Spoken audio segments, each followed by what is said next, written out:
Before being sent to Congress, like many Americans, I worked for myself. My wife and I were small business owners for nearly 22 years. So we know what it's like to sign the front of a payroll check and scratch out a business plan on the back of a napkin. You know, it's this entrepreneurial spirit, unfortunately, is lost on the powers that be in Washington, who think that the change comes in the form of 2,000-page monstrosities that transfer money and freedom from the people to the government. Americans have had enough of permanent bailouts, government takeovers, and stimulus spending sprees. The Democrats' job-killing policies have left our small businesses tied up in uncertainty and our economy bogged down by nearly 10% unemployment. America is speaking out, and it's time Washington started listening.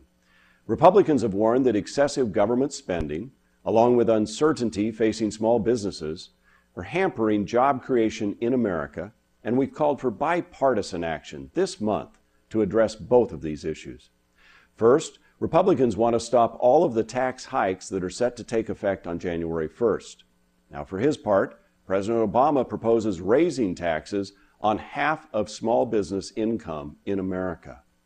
But economists, and frankly a growing chorus of Democrats in Congress, agree with us that raising taxes on anyone in a struggling economy, especially small businesses, is the exact wrong thing to do.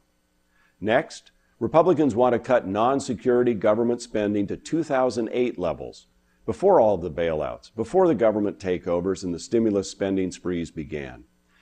You know, American families and small businesses have been making really tough choices over the last couple of years to cut back spending and to adjust to this new economic reality. Why should the federal government be any different? Our plan saves taxpayers nearly $100 billion and represents a first step on the path to fiscal sanity so that we can stop piling debt on our kids and grandkids. Now, with just days remaining in this legislative session, House Republican leader John Boehner has informed Speaker Nancy Pelosi that Republicans are ready to work together to enact this two-point jobs plan immediately.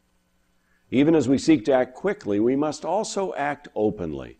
You know, taxpayers were rightly outraged when Democratic leaders tried to short-circuit the rules and rig the final vote to force President Obama's government takeover of health care through Congress. The American people didn't stand for this power grab then, and they won't stand for it now, especially with their jobs, their families, and their futures at stake. That's why Leader Boehner has asked Speaker Pelosi to assure the American people that she will allow nothing short of a full up or down vote on bills to cut spending and stop all of the looming tax hikes. This way, the will of the people and their elected representatives can be heard. Anything less fails our economy and provides further evidence that Democrats are more committed to preserving their power than helping our economy. If President Obama and Washington Democrats are truly focused on creating jobs, we should take action immediately to cut government spending and stop all of these impending tax hikes.